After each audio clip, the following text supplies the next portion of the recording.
Hello EFD squad and welcome back to Transfer Preview, where we look at the latest and greatest transfer rumours from across the continent. Joining me, as always, is Patrick Van Straten. I say as always now, we try to avoid the show as much as possible. Pretty much. You run it with Doogie. How did that go? Great. Talking of great players is where we're starting with Kylian Mbappe. Mbappe. I had a bat this morning. Yep. So I started with a bat this morning as well. Egg and bacon from... strong. It was a nice brioche bun as well from Pret.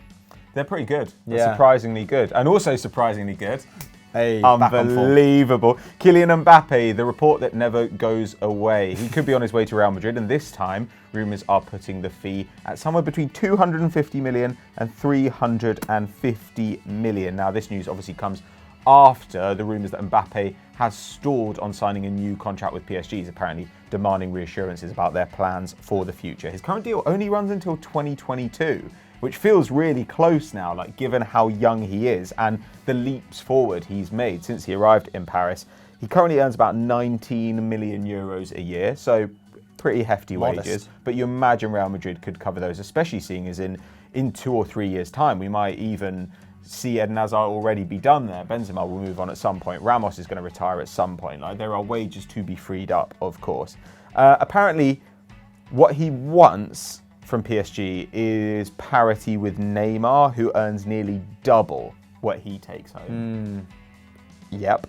He seems to have lost that innocence. He's disrespected PSG quite a few times in the public eye, hasn't he? I don't know if he was ever at the awards ceremony when he's coming off the pitch in the 91st minute and he's got a face like a slapped arse. I just think that younger players now are more aware that they can't just go with their hearts in football. Like, I think they understand that they need to have like a map of their future in the same way that you would if, say, you were going to university to get a degree in order to get this job, in order to get that job. I think that he has a sense of that. And so as a result, he's apparently unsure about whether he can win the Champions League, whether he'd be able to pick up a Ballon d'Or while at the Parc des Princes. And I think it's fair enough to be thinking about those things. But not fair enough to be acting in that way sometimes, surely. I don't know. That sounds reasonable. Sure. That is decent rationale, of course.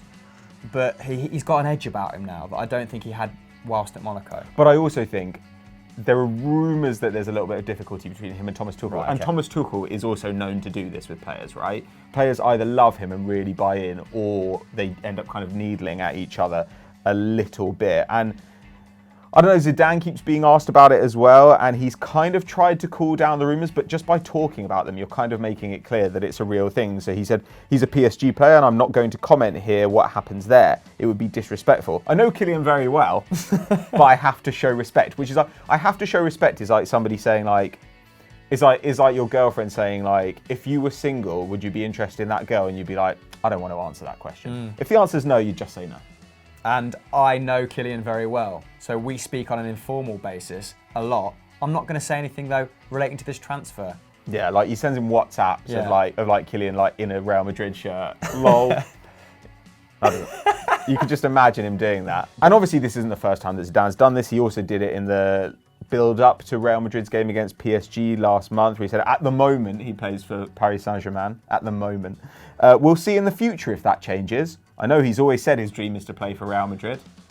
I mean, that is unbelievable. That is coming on strong, isn't it? That's one of the sluttiest things I've ever read from a professional football manager. It's death by 1,000 cuts, isn't it? And at every opportunity, he is sort of leaving something there just to ruminate, isn't he? If you're Thomas Tuchel as well, you're just like, you slime ball.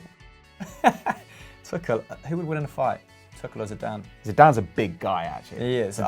You forget how big a blow Zidane is, and a known headbutter. Tuchel's quite wiry, though.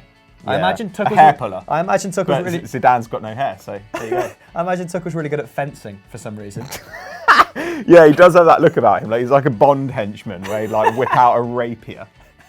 Anyway, let's go back to the numbers because, I mean, it feels redundant to say, what does Mbappe bring to the Bernabeu? But please entertain me on the other end of the screen even. Yeah, to be honest, I don't think...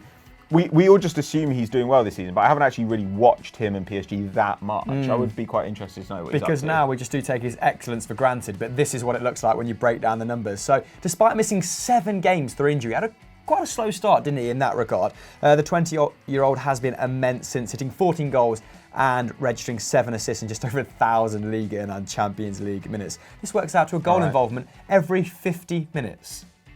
That's almost as good as Viviana Miedema, who plays for Arsenal Ladies. Have you seen her stats this She's season? an absolute Dom. 16 starts, 26 goals, 10 assists. Of course, Haaland More than averaging 2 a game. one every 41 minutes as well, and people talk about that like, I mean, that's unsustainable. It's superhuman, but this could feasibly be the case the whole season with Kylian Mbappe. Yeah. Just a goal or an assist every 50 minutes.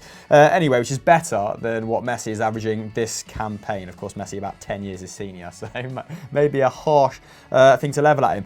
Easily beats his best average as well, or of a goal or assist every 64 minutes last term. Furthermore, he's beaten his last season UCL goal tally in half the game time, so really not effing about, and his all-round play appears to have improved. Like you said, he's kind of taken it to the next level at PSG. It was a good step for him, regardless of, individual honours, and if he goes to Real Madrid, with his numbers looking a little bit like this. So his XG has dropped from 1.15 to 0.93. Oh, boo-hoo. Still pretty good. His expected assists per 90 have shot up from 0.23 to 0.57. So 0.57 must be the best in Europe. That's insane. Just, an elite creator, isn't he? 1.5 XG and expected assists per 90 minutes then.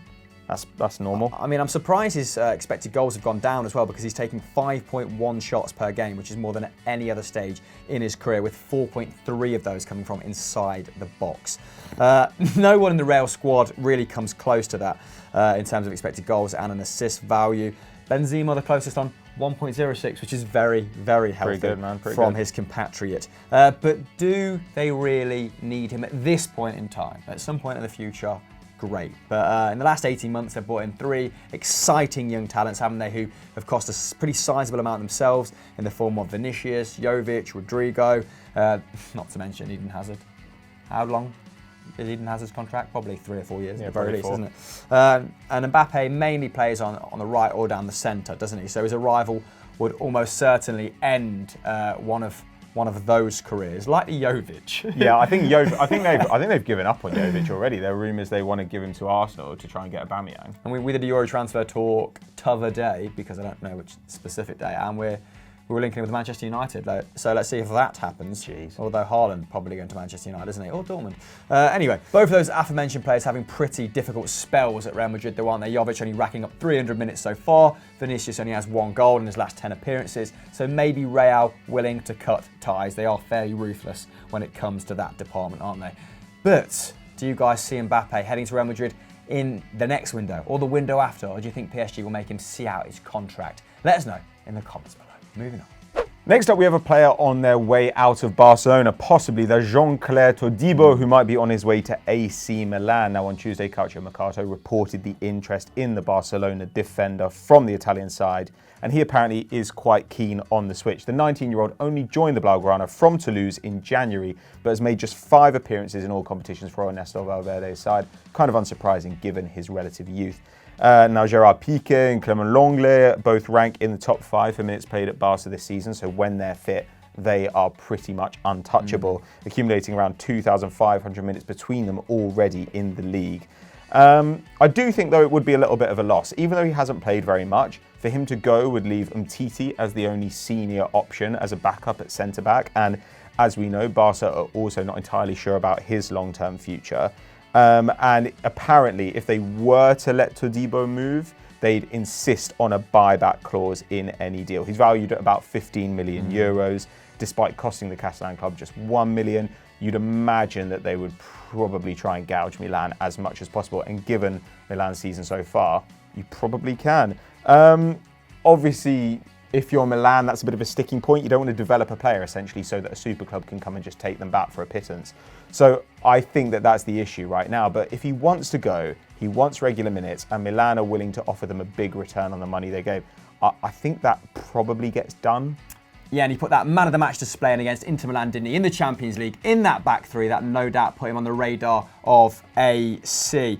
Now, despite not firing on all cylinders this season, AC Milan currently in 10th place. Their defence has been okay, so they've conceded 19 goals so far this campaign, the 5th best in the division, which is probably better than their attacking quarters, with XG backing this up. And Romagnoli and Masaccio are the favoured centre-half partnership, but an ankle injury to 23-year-old Leo Duarte means that the Rossoneri are light when it comes to backup options. They've also sounded out Demiral from Juve, but said to be put off by his €40 million price tag. And Juve probably still holds some ambition of him breaking into the first team. Now, let's have a look at his numbers, because he does have all the sort of makings of a top-class centre-half. He's 6'3", he's super quick, an excellent reader of the game. I mean, at Toulouse, he was putting in 3.8 tackles and interceptions per 90 with a 92% success rate. Just to give you some perspective, Van Dijk's current ratio is 88%. In his limited time at Barcelona, completing around 55 passes a game with a 92% pass accuracy. So we know his short game's very good, only 1.5 long balls, but that's not really what Barcelona are about. I'm sure he's capable of much more and probably will have to adapt to a more direct style of play at AC. I think he felt like a guy playing for his future in that Champions League game that I just mentioned. So he put in 8 tackles and interceptions. I think he won a bunch of aerial duels as well. He was man of the match, and I think it'd be a real shame if they just let him go, because Piqué's aging out, isn't he? And Titi's got his injury worries. So there's every chance he'll get some minutes, some meaningful minutes at Barcelona if he just sticks around. Are AC that appealing as a project right now? They keep spending these middling sums, don't they? And this would be a sizable bid for them, because they've spent a lot of money in the last couple of years. They've been out of Champions League football for a long, long time now, and are flirting with the idea of building a new stadium. So their next few transfer targets, they've got to really hit that nail on the head. AC fans, would you like to see someone like Jean-Claire Todibo come into your club? Is he the right profile of player? Let us know, like always, in the comments below. Next up, we have Alexander Nubel to Tottenham. Obviously in the news at the moment after that horror challenge on Frankfurt playmaker Mijat Gacinovic. But he's actually having a really great season for Schalke. Broke into the team last year, and David Wagner made the 23-year-old captain of the side for this season. But loads of rumours circling due to the fact that his contract is going to expire in the summer. Yet to agree a new deal. I don't think that they'll get one over the line, because Bayern Munich have been interested in him for a long time. And that, to be honest, is the major rumour about where he's going. But now, apparently Spurs are in the hunt as well. Jose Mourinho, according to multiple outlets, wants him as his long-term replacement to Hugo Lloris, who obviously will be coming back from injury in the coming weeks. But Nubel's so young, so talented, I think it would be sensible for them to make this move, especially on a free. Yeah, I mean, you've mentioned Hugo Lloris coming back to the side there, or back into training at the very least, but his place isn't assured now, because Gazzaniga has stepped up during his absence.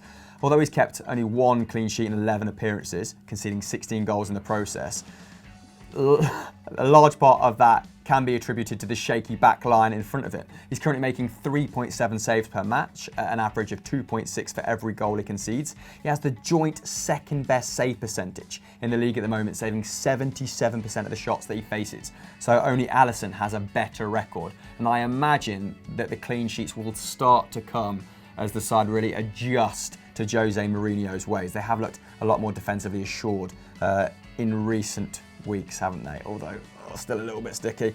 Nubel is 4 years younger than Gazzaniga, so it does represent a good long-term investment, especially if they can get him for cheap or for free, like you said. It's not necessarily guaranteed he's going to sign that new contract. And despite keeping just 4 clean sheets himself and 15 Bundesliga appearances this term, Schalke actually rank joint third for least goals conceded, having let in more than 1 in a game just twice so far. Their expected goals against stands at around 21. They've only conceded 18, suggesting that Nubel is performing above the level required. He's making 3.2 saves per game, with 66% of those shots coming from inside the box. So also facing plenty of traffic like Gazzaniga, and his saves per goal conceded is marginally better on 2.7. So not a lot to separate them in terms of underlying numbers, but at 23, he is hot property, isn't he? Because he could feasibly be a top-level goalkeeper for the next 10 years. Like you've said, Bayern are interested in a player at Schalke. Pretty ominous, though. It feels like he's going to go there. It'd be a real coup, though, for Tottenham if they could snatch him away, wouldn't it? Yeah. Massive. He agrees, so let's move on. Finally, we have the fans' choice, and this week, Combs FC says Sergej Milinkovic-Savic would be a great / vital addition to Old Trafford. Yeah, fair enough. He's been linked with United a lot, obviously, over the last 2.5 years, and there's a lot of noise around a potential transfer, thanks to the fact that Paul Pogba is perennially linked with a move away. And he would be at the top end of the replacement list, you know? This would be like, not replacing like with like, but it would be kind of a little bit of a sop to the fans who felt like their superstar was leaving to say, don't worry, we're going to spend 100 mil or something on this player. Now, the Serbian international was, of course, in the Serie A team this season 2 years ago. He was the midfielder of the year last year. I'm not sure how that managed to happen. But this year, he looks like he's taken a massive step forward. He's actually quite Dele Alli-like in his ability to do loads of defensive midfield work, loads of getting forward in ball progression as well. Like, he's just having a great campaign in a season where Lazio are flying. Yeah, true two-way midfielder. And like you said, Lazio, I think at the time of recording, just 3 points behind the big boys at the top of the table. So Simone Inzaghi's men firmly in with a shout for Champions League football for the first time in quite some time. That might persuade him to stay, who knows. But let's have a look under the hood of Sergej Milinkovic-Savic this season. 3 goals, 4 assists, contributing to a goal every 177 minutes from central midfield. So last term, like you said, a little bit confusing that he won best midfielder. Just 5 goals and 3 assists. Massive question marks over that award. His shot numbers have decreased slightly from 2.8 to 2.4, but they're still very healthy.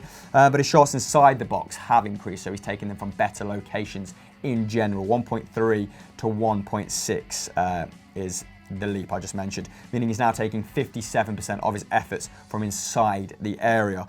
Throughout his career, his creative numbers have been very good as well. I mean, his 1.5 key passes a game is his lowest since 2015-16, but that still represents a really good contribution from the centre of midfield, especially if he's not taking set pieces, doesn't it? SMS loves the big games as well, doesn't he? Excellent in Lazio's recent victory over Juventus. 1 goal, 3 out of 4 dribbles completed, 6 tackles and interceptions, and 2 key passes as well. Those numbers justify the hefty price tag that would come with signing him. But United have been linked with Haaland, they've been linked with Jadon Sancho. If they were to spend big, would this be wise, you know, given that Paul Pogba will likely still be at the club after January, I'd say. He might leave in the summer, perhaps not January when his fitness is a little bit of an issue. Well, they're not going to get Milinkovic-Savic in January, but I mean, yeah, I actually think that United's midfield is by far their biggest problem. Like, it would be nice to get Sancho, it would be great to get him, it would be good to get Haaland, though I think that's a bit of a positional nightmare for them to work out, given that Rashford needs to have space to run into as a centre-forward. I don't know, I would 100% sort out the midfield first because it's incredibly weak and thin.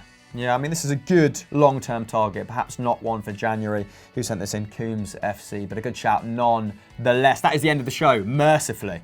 What should people go and watch next, Pat? Well, they should make sure that they're subscribed to our podcast because there will be episodes of that coming out over Christmas. There's FFO coming out as well for the people who always claim that they want to see it for some reason known only to God. Yeah, just make sure you're subscribed to the channel, like this video. Bye. Bye.